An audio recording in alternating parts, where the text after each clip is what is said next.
Hello students, welcome to my YouTube channel PCM Samadhan. आज के class में हम लोग केमिस्ट्री को ही कंटिन्यू करेंगे। केमिस्ट्री में हम लोग ऑर्गेनिक केमिस्ट्री में अल्काइन को आज कंटिन्यू करने वाले हैं, क्योंकि हम लोगों ने ऑर्गेनिक केमिस्ट्री में अल्कीन, अल्केन, नोमेनक्लेचर वगैरह और भी जितने बेसिक्स ऑफ ऑर्गेनिक केमिस्ट्री था वो सब मैंने आपको बता दिया है। ठीक ना? तो बिना टाइम वेस्ट किए हम लोग कंटिन्यू करते हैं। देखिए, सबसे पहले हम बात करेंगे अल्काइन होता क्या है। तो देखिए, आपने पढ़ा है ना हाइड्रोकार्बन। हाइड्रोकार्बन में आपके मेन तीन हाइड्रोकार्बन है, अल्केन, अल्कीन और अल्काइन। तो आज हम लोग थर्ड हाइड्रोकार्बन की बात करेंगे जिसका नाम है अल्काइन। ठीक ना? ये एक एलिफेटिक हाइड्रोकार्बन है, क्योंकि हम लोगों ने जब क्लासिफिकेशन किया था हाइड्रोकार्बन का, उसमें दो तरह का हाइड्रोकार्बन क्लासिफिकेशन किया था। एक एलिफेटिक जिसको हम लोग ओपन चेन हाइड्रोकार्बन भी बोलते हैं, और दूसरा आपका था क्लोज चेन हाइड्रोकार्बन जिसको हम लोग साइक्लिक हाइड्रोकार्बन भी बोलते हैं।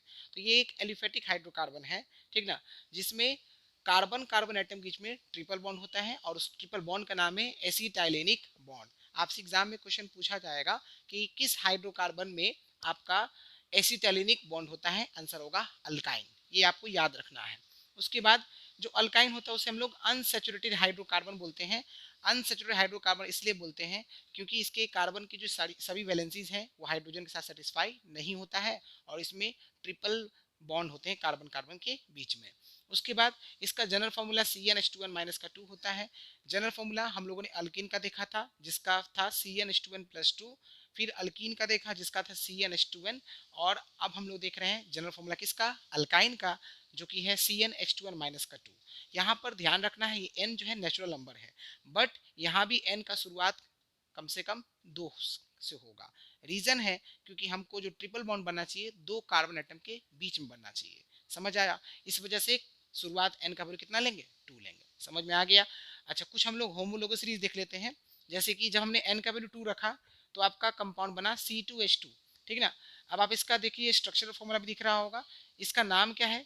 IUPAC ने मिथाइन है, और इसका ट्राइबियल नेम या फिर कॉमन नेम जिसे हम लोग क्या बोलते हैं, एसिटाइलिन बोलते हैं। क्लियर हो गया? नाउ अब हम बात करते हैं, जब हमने n का वैल्यू 3 रखा तो आप यहाँ रख सकते हैं n का वैल्यू 3, तो यहाँ रखिएगा 2 3 जा 6 माइनस 2 4 होगा। इसका मतलब C3H4 आएगा। इसे इसका नाम क्या है? इसका नाम आप देख सकते हैं प्रोपाइन, जो कि IUPAC नेम है, और ट्राइबियल नेम अलाइलिन होता है।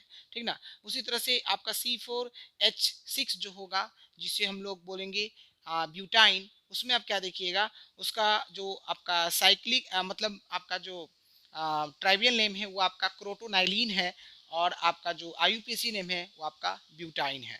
समझ रहे हैं ना? ठीक ना? अच्छा, तो ये आपको मैंने स्ट्रक्चर फॉर्मूला भी बता दिया अच्छे से। तो होमोलोगस सीरीज आपको अच्छे से ध्यान रखना है। आपसे एग्जाम में जो मोस्ट इंपॉर्टेंट पॉइंट है वो है आपका इथाइन वाला। इसका स्ट्रक्चरल फॉर्मूला आपको बनाना अच्छे से आना चाहिए। ठीक ना? अदर नेम वगैरह पता होना चाहिए। ठीक है? नाउ अब हम बात करते हैं आपके जो अल्काइन है इसके सोर्सेज की। इसके दो सोर्सेज हैं, नेचुरल गैस और पेट्रोलियम। ठीक है ना? याद रखना है। अब आइसोमर्स की बात करते हैं। आइसोमर्स क्या होता है ये हमें अच्छे से पता है। वैसे कंपाउंड जिनका मॉलिक्यूलर फार्मूला सेम होता है लेकिन स्ट्रक्चरल फार्मूला डिफरेंट होता है। तो आइसोमर्स यहाँ शुरुआत कैसे होगा, उसका कॉन्सेप्ट क्या है, तो कम से कम आपके 4 कार्बन एटम होना चाहिए। ठीक ना? और 4 से ज्यादा भी चलेगा, यानी कि 4 कम से कम 4 से ज्यादा भी आपका होना चाहिए, तभी आइसोमर्स बनेगा, वरना आइसोमर्स नहीं बनेगा। तो ये आपका अल्काइन में जो आइसोमर्स बनता है वो चेन आइसोमर्स बनता है, और आपका पोजीशन आइसोमरिज्म बनता है, क्योंकि आइसोमरिज्म फेनोमेनन का नाम है। ठीक ना? तो आप दो एग्जांपल देखिए, हमने ब्यूटाइन और पेंटाइन का लिया है। ब्यूटाइन में आपके दो आइसोमर्स बनेंगे, जन आपका मॉलिक्यूलर फॉर्मूला C4H6 है। पेंटाइन का देखिए 3 आइसोमर्स बनेगा, C5H8 है। उसके बाद हम बात करते हैं, देखिए आपके दो कौन कौन से आइसोमर्स है, एक ब्यूट 1 आइन और एक ब्यूट 2 आइन। पोजीशन चेंज हुआ है ना, आप देख सकते हैं। पहले फर्स्ट नंबर पोजीशन था, अब ये सेकंड नंबर पे आ गया। पेंटाइन में देखिए, पेंटाइन में 3 आइसोमर्स हैं। ठीक है? मॉलिक्यूलर फॉर्मूला सेम है, C5H8। आप देखिए इसमें दो तरह का आइसोमरिज्म बना है, आपका चेन आइसोमरिज्म बना है, आपका पोजीशन आइसोमरिज्म भी बना है। शुरू का दो जो आपका आइसोमर्स है इसमें आपका पोजीशन आइसोमरिज्म है, पेंट 1 आइन और पेंट 2 आइन।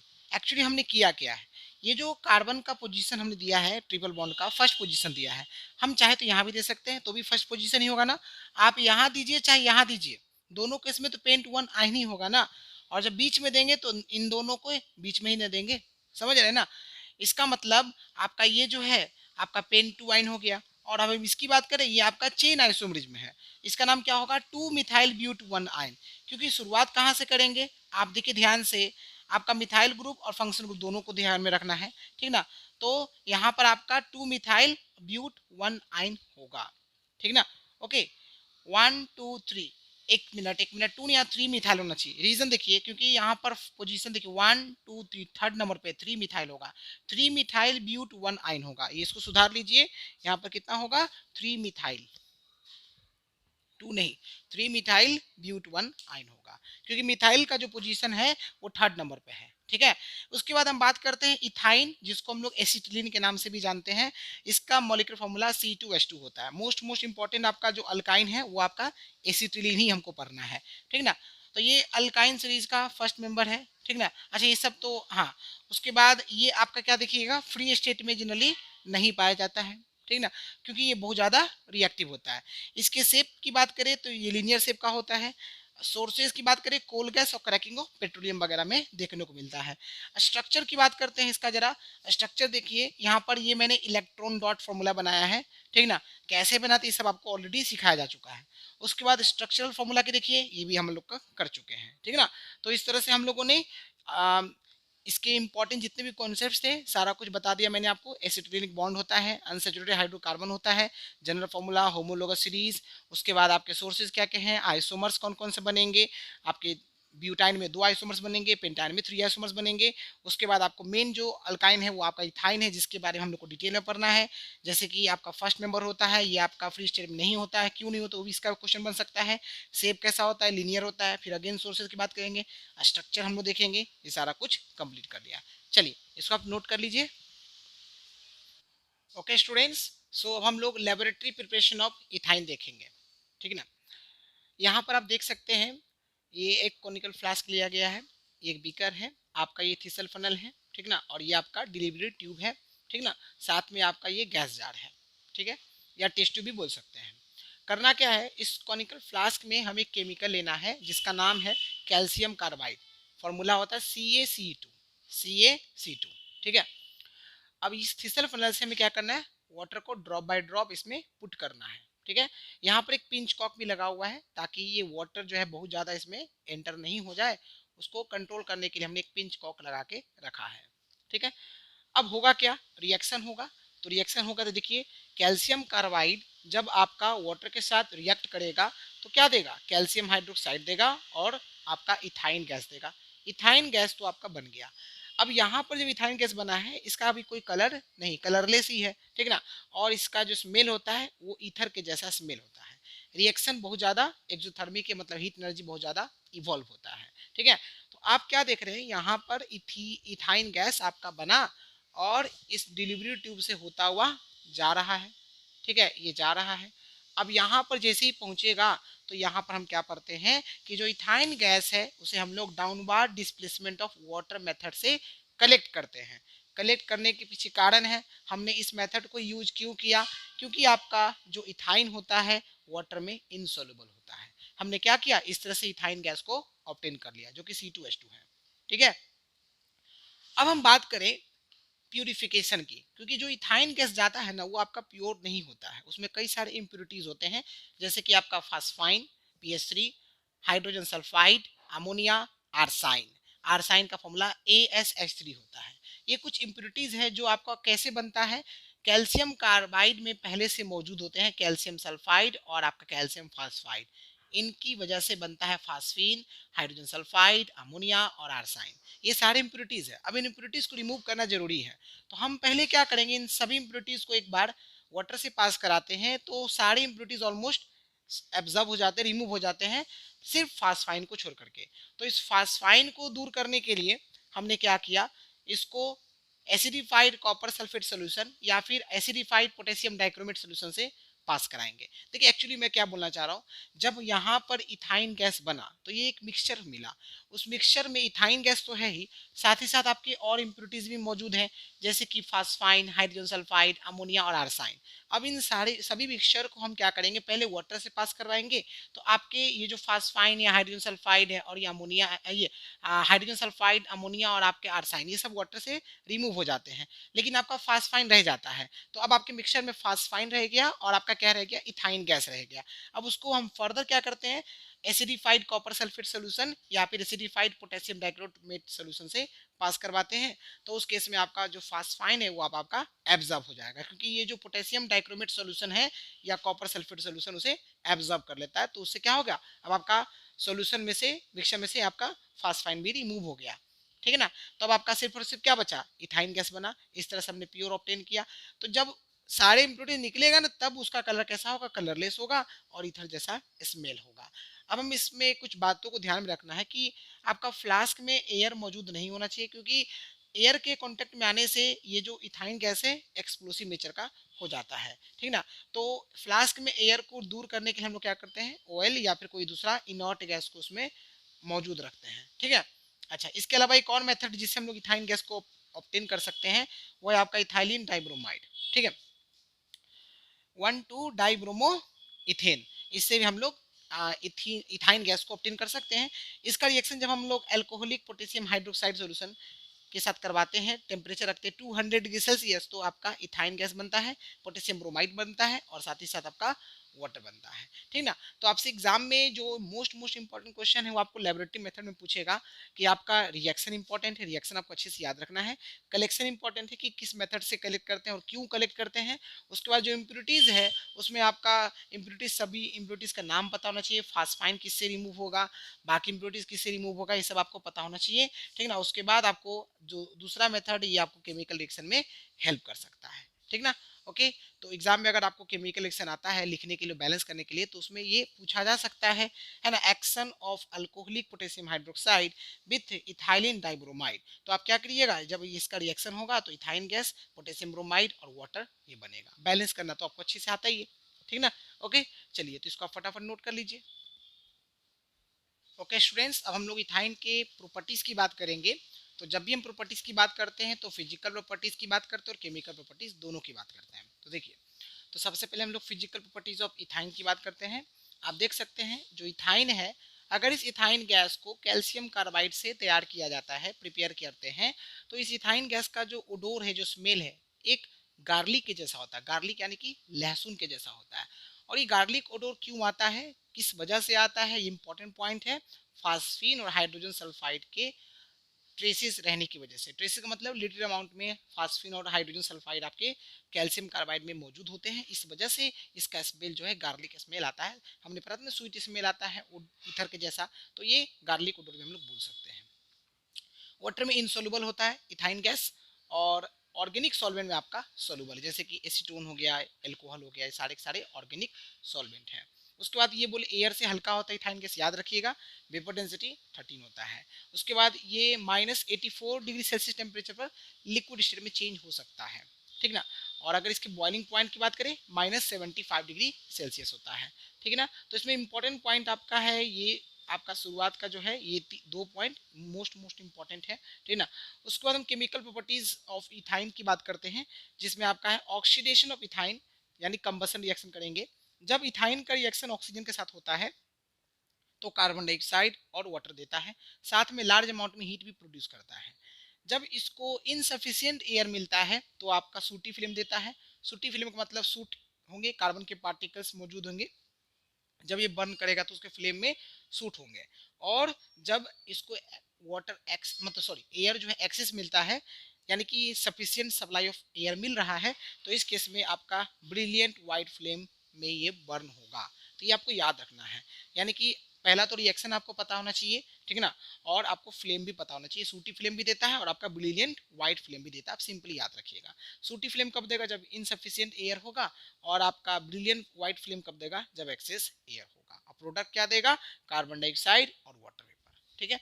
अब हम बात करें एडिशन रिएक्शंस की, जिसमें हम लोग एडिशन ऑफ हाइड्रोजन की बात करेंगे सबसे पहले, जिसका नाम है कैटालिटिक हाइड्रोजनेशन। आप यहाँ देख सकते हैं इथाइन है, ये इथाइन आपका हाइड्रोजन के साथ क्या कर रहा है, रिएक्ट कर रहा है ना, किसके प्रेजेंस में, कैटलिस्ट के प्रेजेंस में। और वो कैटलिस्ट आपका निकल, प्लेटिनम या प्लेडियम, इन तीनों में से कोई भी हो सकता है। तो आपको बनेगा C2H4 जो कि इथीन है। अब फर्दर हमने क्या किया, इस इथीन का रिएक्शन हाइड्रोजन के साथ कराया सेम कैटलिस्ट के प्रेजेंस में, तो क्या बना C2H6 जो कि आपका इथेन है, ठीक ना। अब हम बात करते हैं एडिशन ऑफ हाइड्रोजन की, ये भी बहुत ही सिंपल है।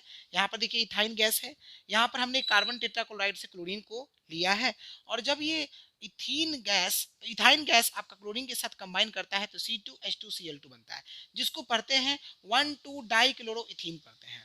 और जब ये 1,2 डाइक्लोरोइथीन फर्दर आपका क्लोरीन के साथ कंबाइन करता है तो बनता है C2H2Cl4 बनता है, जिसको पढ़ेंगे 1,1,2,2 टेट्राक्लोरोइथेन पढ़ेंगे, ठीक ना।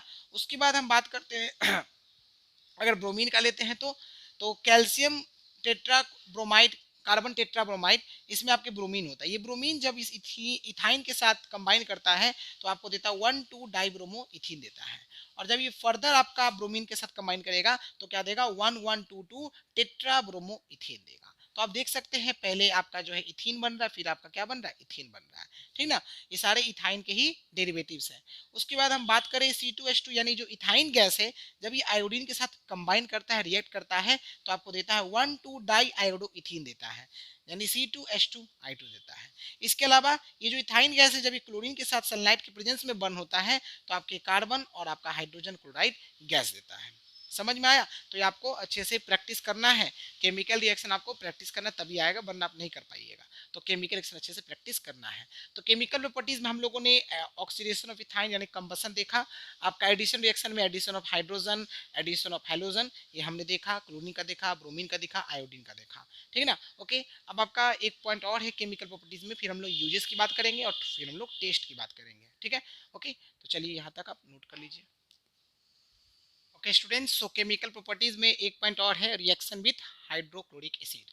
तो आप देख सकते हैं कि ये जो इथाइन गैस है C2H2, जब ये हाइड्रोक्लोरिक एसिड यानी HCl के साथ रिएक्ट करता है तो बनाता है क्लोरोइथीन यानी C2H3Cl। आप देख सकते हैं, बहुत सिंपली याद रख सकते हैं, ये एक H इस H2 के साथ मिलकर H3 बनाया और C2 पहले से था तो C2H3 और इस Cl मिलके Cl आ गया यानी कि C2H3Cl।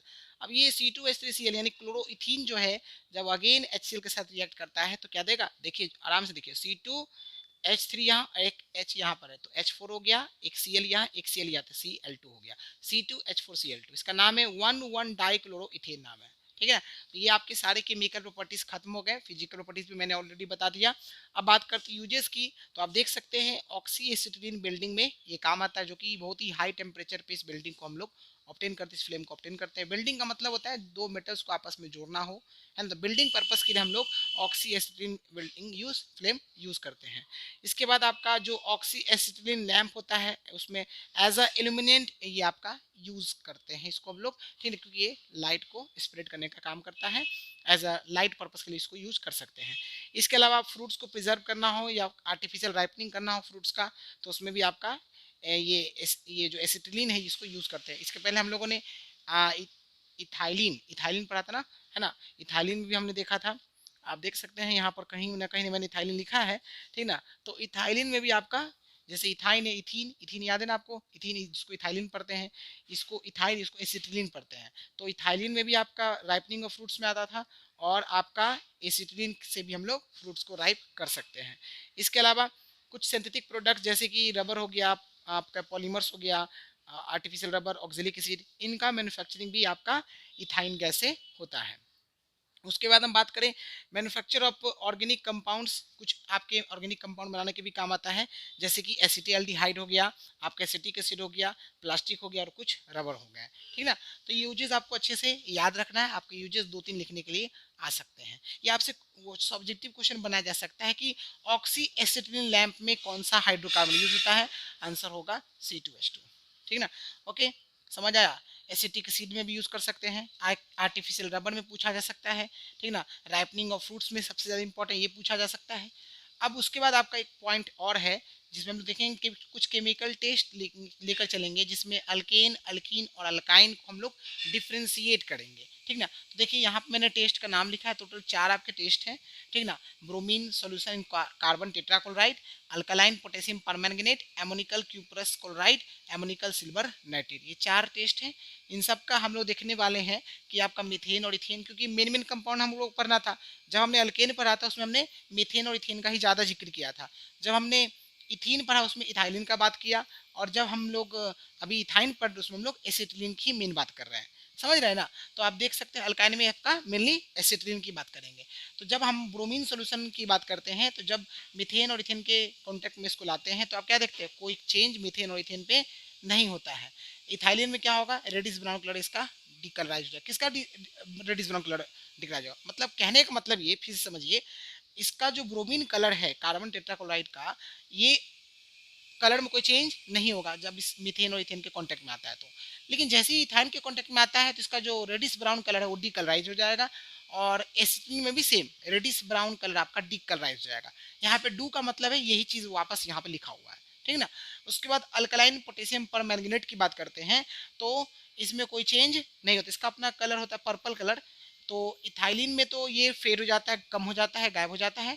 एसिटिलीन में भी सेम होगा, पर्पल कलर फेड हो जाएगा। उसके बाद एमोनिकल क्यूप्रस क्लोराइड की बात करें, इसमें कोई चेंज नहीं होगा, इसमें आपका जो है इसमें भी कोई चेंज नहीं है, ठीक ना। ओके, और इसमें आपका एक बनेगा कॉपर एसिटिलाइड का रेड प्रेसिपिटेट बनेगा। उसके बाद एमोनिकल सिल्वर नाइट्रेट की बात करें, इसमें कोई चेंज नहीं होता है, इसमें भी आपका कोई चेंज नहीं होगा, ठीक ना। सिर्फ आखिरी वाले में होगा व्हाइट प्रेसिपिटेट बनाएगा सिल्वर एसिटिलाइड का, ठीक ना। तो ये आपके केमिकल टेस्ट भी हो गए। तो इस तरह से हम लोगों ने जो अल्काइन था उसमें जितने भी बेसिक पॉइंट था, आपके आइसोमर्स था, सोर्सेज था, होमोलोगस सीरीज था, जनरल फार्मूला था, सब कुछ देखा। फिर हम लोगों ने लेबोरेटरी प्रिपरेशन देखा, एक अनदर मेथड भी देखा। फिर हम लोगों ने प्रॉपर्टीज़ का बात किया जिसमें फिजिकल प्रॉपर्टी, केमिकल प्रॉपर्टी, फिर यूजेस देखा, और फिर हम लोगों ने केमिकल टेस्ट भी देखा। इस तरह से आपका अल्काइन कंप्लीट हो चुका है। नेक्स्ट जो भी क्लास होगा केमिस्ट्री का उसमें हम लोग ऑर्गेनिक केमिस्ट्री को कंटिन्यू करेंगे, बिकॉज अभी भी आपका 2 कंपाउंड बाकी है, एक आपका जो है अल्कोहल बाकी है और एक आपका जो है कार्बोजाइलिक एसिड बाकी है। तो 1 से 2 लेक्चर आपको और मिलेगा, मैक्सिमम 2 लेक्चर हो सकता है, तो आपका ऑर्गेनिक केमिस्ट्री फिर कंप्लीट हो जाएगा। तब तक आप इसको अच्छे से इसका नोट्स बना लीजिए और अच्छे से एग्जाम की तैयारी कीजिए।